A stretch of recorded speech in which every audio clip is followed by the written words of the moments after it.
नमस्कार साथियों, आज है दिन बृहस्पतिवार 11 जून 2020। मैं अपने चैनल मिशन ऑफ डे पर आपका बहुत बहुत स्वागत करता हूं।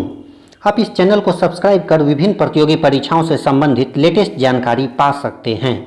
आपसे आग्रह है आप इस वीडियो को अंत तक जरूर देखें। तो चलिए चलते हैं आज के करंट अफेयर्स के प्रैक्टिस सेट के प्रथम प्रश्न की ओर। आज का प्रथम प्रश्न है, मंगल मिशन की घोषणा कर कौन सा देश पहला अरब देश बन गया है? ऑप्शन है ईरान, इराक, यूएई या कतर। तो इस प्रश्न का सही उत्तर है ऑप्शन सी, यूएई यानी संयुक्त अरब अमीरात, यूनाइटेड अरब अमीरात। संयुक्त अरब अमीरात अपने मंगल मिशन, जिसका नाम होप मार्स मिशन रखा है, इसे 15 जुलाई 2020 को लॉन्च करेगा, जिसकी तैयारी यह 2014 से ही कर रहा है। इस प्रोजेक्ट के मैनेजर ओमरान सराफ हैं। यह मिशन फरवरी 2021 तक मंगल ग्रह पर पहुंचेगा। हमें यह भी याद रखना चाहिए कि जुलाई 2020 में चीन और अमेरिका भी अपने मंगल मिशन लॉन्च करने वाले हैं। वहीं भारत ने अपना पहला मंगल अभियान का शुरुआत 5 नवंबर 2013 में मंगलयान की लॉन्चिंग कर किया था, जो 24 सितंबर 2014 में मंगल की कक्षा में पहुंचा। भारत विश्व में पहला ऐसा देश बना जिसने बहुत कम खर्चे में पहली बार में ही मंगल की कक्षा तक कोई अंतरिक्ष यान भेजने में सफल हो सका, तथा विश्व का चौथा ऐसा करने वाला देश बना। वर्तमान में भारत गगनयान मिशन के लिए तैयारी कर रहा है, जिसके लिए 4 लोगों को रूस में ट्रेनिंग दिया जा रहा है। हालांकि इनमें से 3 लोग ही अंतरिक्ष में जा सकेंगे। यह मिशन दिसंबर 2021 में लॉन्च होने की संभावना है। अब सवाल आता है, इसे लॉन्च करेगा कौन? तो इसरो यानी इंडियन स्पेस रिसर्च ऑर्गेनाइजेशन यानी भारतीय अंतरिक्ष अनुसंधान संगठन इसे लॉन्च करेगा। अब यहाँ इसरो का बात आया है, तो इसरो का स्थापना 15 अगस्त 1969 को हुआ था, जिसका मुख्यालय बंगलुरु में है। वर्तमान में इसके प्रमुख डॉक्टर के सिवान हैं। इस प्रश्न में यूएई की चर्चा है, तो यहाँ की राजधानी अबू धाबी है। वर्तमान में यहाँ के राष्ट्रपति खलीफा बिन जायद अल नाहयान हैं तथा प्रधानमंत्री मोहम्मद बिन राशिद अल मखतूम हैं। तो इतनी जानकारी हमें इस प्रश्न से मिलता है। यदि अभी तक आपने इस चैनल को सब्सक्राइब नहीं किया है तो प्लीज़ इसे सब्सक्राइब कर लें। यह चैनल निश्चित ही आपके लिए उपयोगी सिद्ध होगा, तथा इस वीडियो को लाइक शेयर कर दें। इससे मेरा मनोबल बढ़ता है तथा मैं और बेहतर करने का प्रयास करता हूं। चलिए अब चलते हैं दिन के दूसरे प्रश्न की ओर। यह प्रश्न है, स्पंदन अभियान का शुरुआत कौन किया? ऑप्शन है राजस्थान, छत्तीसगढ़, केरल या महाराष्ट्र। तो इस प्रश्न का सही उत्तर है ऑप्शन बी, छत्तीसगढ़। छत्तीसगढ़ की सरकार ने राज्य के पुलिस कर्मियों के मानसिक तनाव और डिप्रेशन को कम करने के लिए स्पंदन नाम का एक अभियान शुरू किया है। इस कार्यक्रम में परामर्श सत्र, संगीत, योग थेरेपी, योग कक्षा इत्यादि जैसे माध्यमों का उपयोग किया जाएगा। अब यहाँ छत्तीसगढ़ का वर्णन है, तो यहाँ की राजधानी रायपुर है। पूर्व में यह मध्य प्रदेश का भाग था, परंतु 1 नवंबर 2000 को यह मध्य प्रदेश से अलग होकर एक नया राज्य बना। वर्तमान में यहाँ के मुख्यमंत्री भूपेश बघेल जी हैं तथा राज्यपाल अनुसुईया उइके हैं। चलिए अब चलते हैं दिन के तीसरे प्रश्न की ओर। यह प्रश्न है, कास्ट ऑफ लिविंग सर्वे 2020 के अनुसार भारत का कौन सा शहर प्रवासियों के लिए सबसे महंगा शहर है? ऑप्शन है दिल्ली, बंगलुरु, मुंबई या हैदराबाद। तो इस प्रश्न का सही उत्तर है ऑप्शन सी, मुंबई। इस सर्वे में प्रवासियों के रहने, खाने इत्यादि जैसे मानकों को रखा गया है। मुंबई विश्व में 60वां सबसे महंगा शहर है, जबकि एशिया में इसका स्थान 19वां है। अब सवाल आता है विश्व का सबसे महंगा शहर कौन है? तो यह हांगकांग शहर है। अब यहाँ हांगकांग का वर्णन है। तो यह एक विशेष प्रशासनिक क्षेत्र है जहाँ का विदेशिक मामले और रक्षा क्षेत्र को चीन देखता है तथा बाकी चीज़ों के लिए हांगकांग अपना निर्णय खुद ले सकता है। प्रारंभ में हांगकांग ब्रिटेन का उपनिवेश था, परंतु बाद में इसे ब्रिटेन ने चीन को हस्तांतरित कर दिया था। वर्तमान में यहाँ के कार्यकारी प्रमुख डोनाल्ड सोंग हैं। अब चलिए चलते हैं दिन के चौथे प्रश्न की ओर। यह प्रश्न है, अमेरिकी वायुसेना का चीफ ऑफ एयर स्टाफ किसे चुना गया है?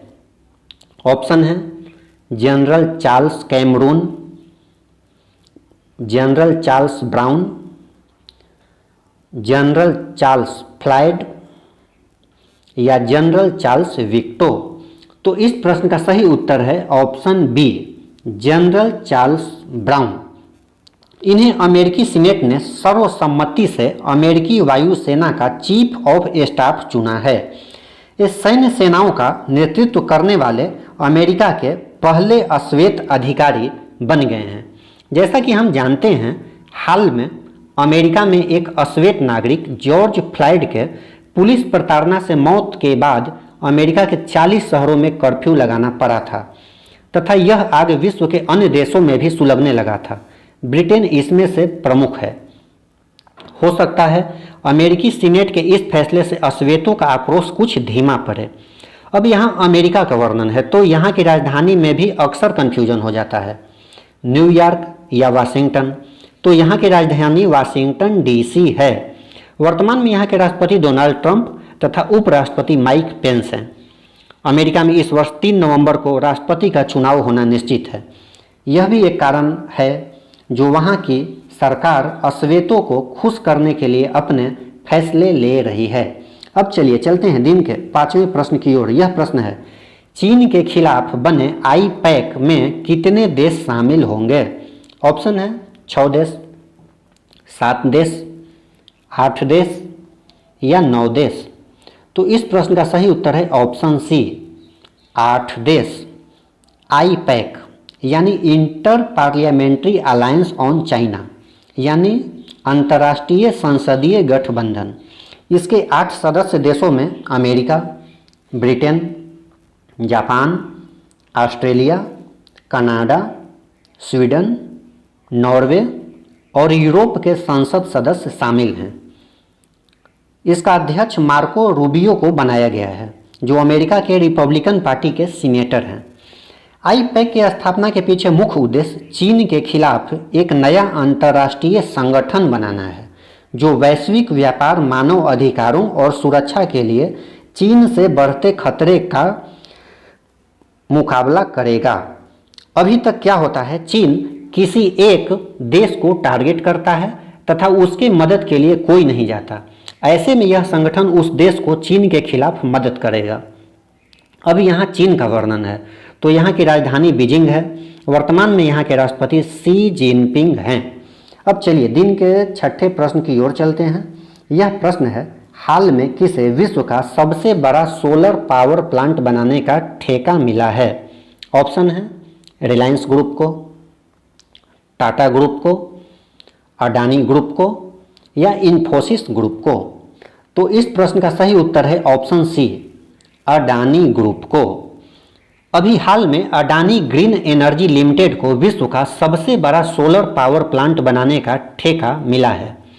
इसमें 8000 मेगावाट का सोलर पावर प्लांट और 2000 मेगावाट का घरेलू सौर पैनल स्थापित होगा। इसका निर्माण राजस्थान और गुजरात में संभावित है, जिसके लिए अडानी ग्रुप 45,000 करोड़ रुपए यानी 6 अरब रुपए का निवेश करेगा। अब यहाँ अडानी ग्रुप का वर्णन है, तो यह कोयला खनन तथा बिजली निर्माता कंपनी है, जिसका मुख्यालय मुंबई में है। इसके संस्थापक गौतम अडानी हैं। अभी हाल में केंद्र सरकार द्वारा उड़ीसा के कोणार्क शहर और कोणार्क के सूर्य मंदिर को 100% सौर ऊर्जा से संचालित करने का निर्णय लिया था। इसे भी हमें याद रखना चाहिए। चलिए अब चलते हैं दिन के 7वें प्रश्न की ओर। यह प्रश्न है, हाल में भारत और किस देश के बीच बिजली क्षेत्र में समझौता हुआ है? ऑप्शन है भूटान, श्रीलंका, ऑस्ट्रेलिया या डेनमार्क। तो इस प्रश्न का सही उत्तर है ऑप्शन डी, डेनमार्क। इस समझौते में अपतटीय पवन ऊर्जा, दीर्घकालीन ऊर्जा, ग्रिड में लचीलापन, बिजली खरीद समझौता इत्यादि पर भी चर्चा हुआ। अब यहाँ डेनमार्क का वर्णन है। तो यह उत्तरी यूरोप का एक देश है जिसकी राजधानी कोपेनहेगन है। वर्तमान में यहाँ के प्रधानमंत्री आंड्रेस फाग रासमुसेन हैं। चलिए अब चलते हैं दिन के 8वें प्रश्न की ओर। यह प्रश्न है, हाल में बॉक्सर नीरज फोगाट और बास्केटबॉल खिलाड़ी अमृतपाल सिंह पर कितने वर्ष का प्रतिबंध लगा है? ऑप्शन है 3 साल, 4 साल, 5 साल या 6 साल। तो इस प्रश्न का सही उत्तर है ऑप्शन बी, 4 साल। इन दोनों को डोपिंग का दोषी पाया गया है, जिस कारण नाडा यानी नेशनल एंटी डोपिंग एजेंसी ने इन दोनों पर 4-4 साल का प्रतिबंध लगाया है। नीरज फोगाट को प्रदर्शन बढ़ाने के लिए ड्रग्स लेने का दोषी पाया गया, जबकि अमृतपाल को प्रतिबंधित पदार्थ टर्बुटेलाइन लेने का दोषी पाया गया है। अब यहाँ नाडा का वर्णन है। तो नाडा यानी नेशनल एंटी डोपिंग एजेंसी, जिसकी स्थापना 24 नवंबर 2005 को हुआ था, जिसका मुख्यालय नई दिल्ली में है। वर्तमान में इसके अध्यक्ष खेल मंत्री किरण रिजिजू हैं। इसका मोटो निष्पक्ष खेलों को बढ़ावा देना है। अब चलिए दिन के 9वें प्रश्न की ओर चलते हैं। यह प्रश्न है, दुनिया का सबसे महंगा खिलाड़ी कौन बना है? ऑप्शन है Cristiano Ronaldo, Kylian Mbappe, Lionel Messi या रोजर फेडरर। तो इस प्रश्न का सही उत्तर है ऑप्शन बी, किलियन एम्बाप्पे। ये फ्रांस के football club Paris Saint Germain के लिए खेलते हैं। इनकी वैल्यू 259.2 मिलियन पाउंड यानी 2490 करोड़ रुपए आका गया है। इस सूची में लियोनल मेसी 22वें और क्रिस्टियानो रोनाल्डो 70वें नंबर पर रहे। ये तो महंगे खिलाड़ी बने। वहीं यदि विश्व में सबसे ज़्यादा कमाई करने वाले खिलाड़ी की बात किया जाए तो वे रोजर फेडरर हैं। इन्होंने पिछले 12 माह में 106.3 मिलियन डॉलर करीब 802 करोड़ रुपए कमाए हैं। वहीं यदि भारत की बात किया जाए तो साल 2020 में टॉप 100 एथलीट की लिस्ट में अकेले विराट कोहली भारतीय शामिल हैं, जिनकी कमाई 26 मिलियन डॉलर बताया गया है। अब चलिए चलते हैं दिन के 10वें और अंतिम प्रश्न की ओर। यह प्रश्न है, विश्व बैंक के अनुसार 2020 में ग्लोबल इकोनॉमी में कितने प्रतिशत का गिरावट हो सकता है? ऑप्शन है 4.2%, 5.2%, 6.2% या 7.2%। तो इस प्रश्न का सही उत्तर है ऑप्शन बी, 5.2%। वहीं यदि भारतीय अर्थव्यवस्था की बात किया जाए तो विश्व बैंक ने इसमें 3.2% गिरावट की बात कहा है।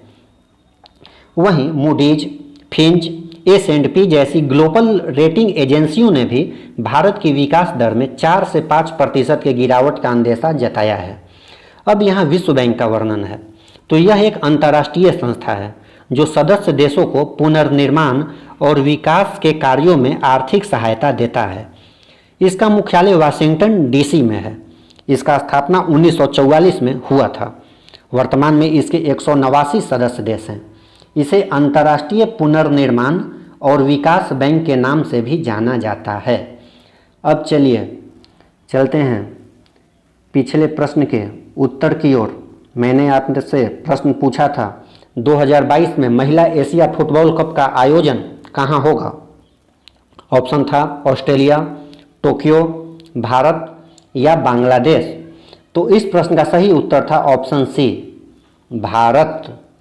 अब चलिए चलते हैं आज के प्रश्न की ओर।